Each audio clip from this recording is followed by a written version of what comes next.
So friends, please give a warm creative welcome to my friend, Scarlet Keys. It might seem crazy what I'm about to say.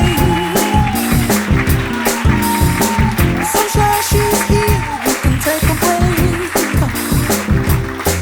I'm a hot air balloon that could go to space. Who's not moving? That was a really... You know what? I think you need your own song. That's what we need. So let's start with a song. I'm going to do the thing where this half of the room does something, the middle of the room does something, and then this side of the room is going to have a part. So who's the most talented side? Okay, got you. Okay, so I'm going to draw a line from the lady in the white back there, straight through here, and here's your part. You ready? It's really important. You're going to use your foot and your hands. So it goes like this.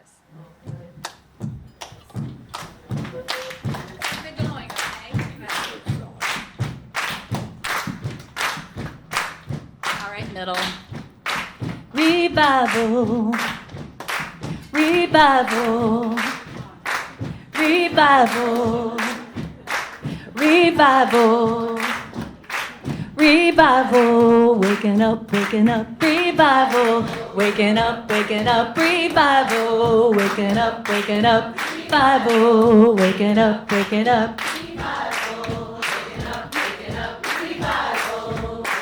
Don't need a tent, don't need a river, don't need to repent, don't need a preacher, don't need forgiveness, don't need to wear white. All I need is to come back to life. Revival.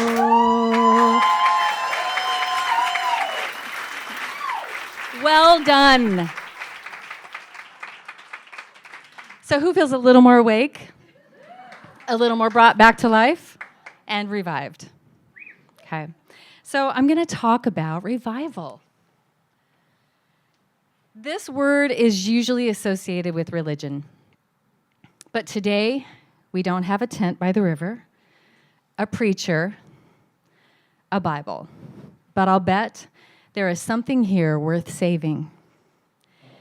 Revival comes from the word revive, which means to bring back to life. Most people imagine the ER, someone being resuscitated and brought back to life. It is often the traumas and the near fatal collisions or loss that bring us back to life.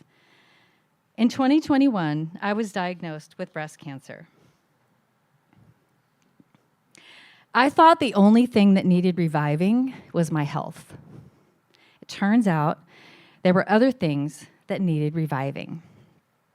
We never think cancer is a word that will belong to us until it does. I remember all my sweet friends saying, "You have a perfectly shaped head." It was my new brag. Who knew? It's just a pleasure that I knew that. But this challenge and this hard time started to revive other things, like my marriage to my sweet husband. You think someone will love you through the hard times, and then they do. And you know they didn't marry you for your hair. One of the first things I brought back to life was my spirituality.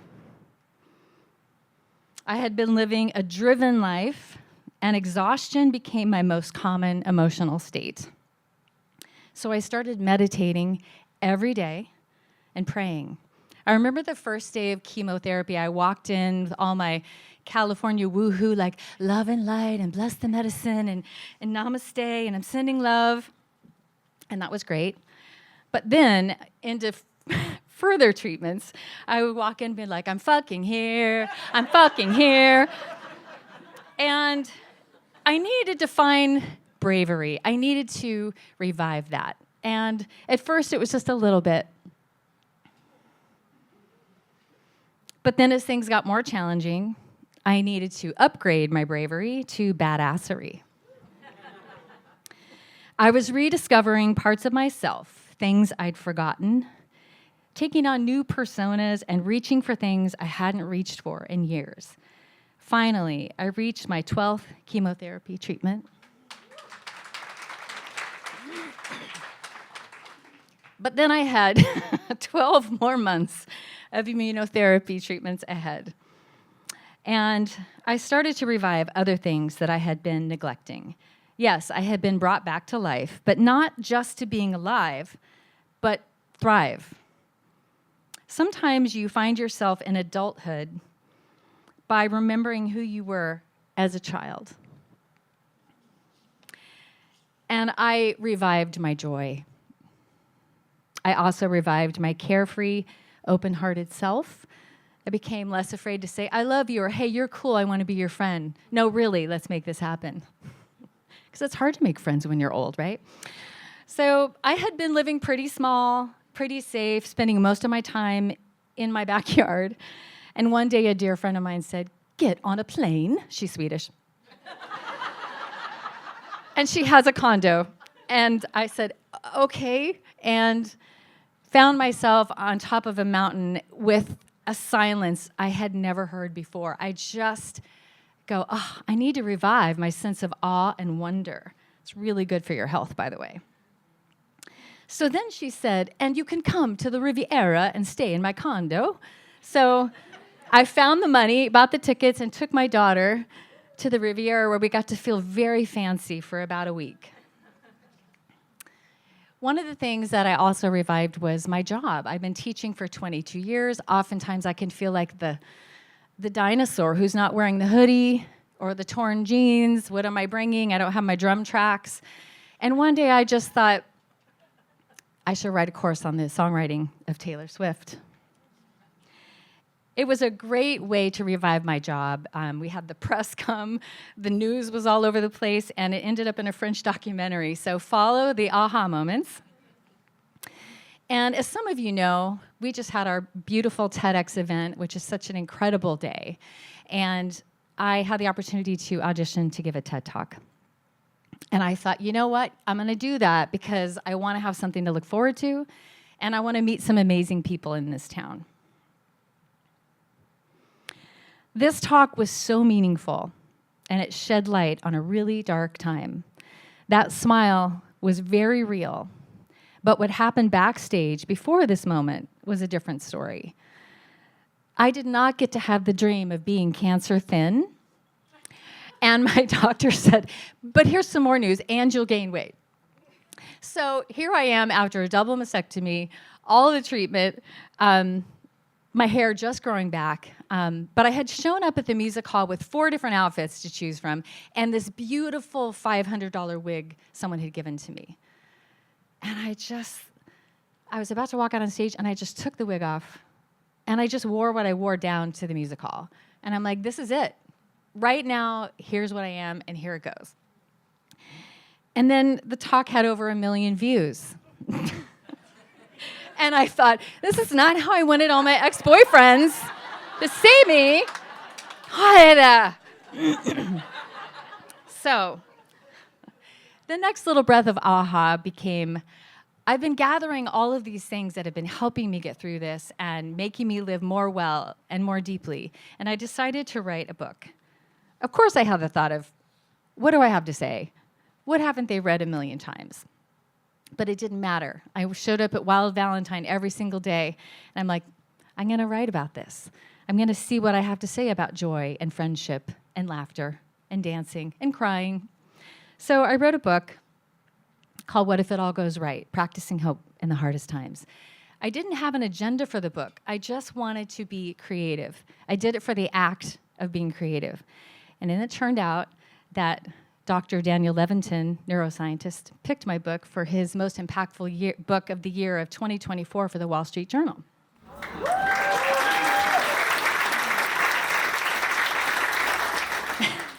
I didn't realize it, but creativity was vital to getting me through the hardest time and continues as I go forward because it's really important for us to be a happy human being. Author Martha Beck, who is also Oprah's life coach, has a new book out. And one of the things she says is that anxiety and creativity have an inverse relationship. You turn one on and the other turns off. I didn't realize that pursuing creative endeavors was really assuaging my anxiety. As a teacher, I had been giving all my creativity to other artists, nurturing their work, offering feedback to the point where I had become a shadow artist. I needed to revive my creativity and go back to the love of music. I was analyzing songs, grading songs, and had distanced myself from the reason I created music in the first place. I needed music. I needed to just put headphones on, uninterrupted, and listen. The science is out that music is medicine. When we listen to music that we love, it boosts our immune system. Our body produces more killer T cells, which actually fight cancer and disease. When we listen to music we love, our body releases natural opiates and we have less pain. And when we sing together, we release the bonding love hormone oxytocin. You're welcome. So I revived my relationship and love for music and started singing again just for the fun of it. When we don't tend to our truest selves, the universe comes in, shaking us awake, kicking us out of the nest or the job or the marriage, asking us to live more joyously and courageously. We need creativity more than ever in the world today. And here's a question. How can we be revived without trauma or loss? We know we only have a short time here on earth, maybe 80 summers if we're lucky. So we need to make the most of it and the best of it. We can start by looking at the things in our lives that are waving a white flag. What is something in your life that needs reviving? What needs to be brought back to life? Your career, your marriage, your spirituality, your friendships, your hope, your art, your swagger, your thought life, your time with nature, your joy, your perspective, your outlook, your gratitude, and possibly the word no, and your creativity. It doesn't take a lot to be creative. You can make a special breakfast. You can plant a flower. But here are some other questions to sort of tune into this. What do you dread? What or who leaves you drained? What is exhausting you? What do you avoid? What's good but not great? What are you tolerating? Where are you lonely? What are you longing for? What are you jealous of? I love jealousy because it tells me that something's really important to me. Now, on the upside, what makes you feel the most alive? What gives you energy? What excites you? Who makes you like yourself best when you are with them? We can revive something in our lives in 10 minutes a day. 10 minutes a day, I want to revive a friendship or many friendships. So 10 minutes, I'm going to send texts like, hey, just thinking about you. Some of you in this room get texts from me, right? Hey, just found this thing, thought you'd like it. It's a way to keep connected. Send an email, or better yet, set up a Zoom or send a card. You want to revise your health? Revive your health by taking a 10-minute walk. Creativity, write for 10 minutes a day. I'll tell my students to write for 10 minutes a day, and they don't treat it seriously. They don't think it's enough time. And I go, if you don't think 10 minutes is a lot, do 10 minutes of push-ups. You want to revive your relationship? Try a 1-minute kiss at the door or dance in the kitchen. Revive your spirit. Put on a song that brings you back to a time in your life when you were full of energy and at your happiest. And play that song anytime you need it. Because we live in a culture of busyness and more and more. And the question on my mind is, how do we live busy lives, create meaning, and make money, and be well? So we need daily revivals. We need margins in the day. Can you take 5 minutes to go lie down in the grass? Take a walk in nature. Breathe for 5 minutes. Take an Epsom salt bath, cheapest therapy ever. Look up at the sky. Close your eyes. Just sit. Read a few pages of a great book. Do some stretching. And listen to music and sing along. It's time for a revival. Thank you so much.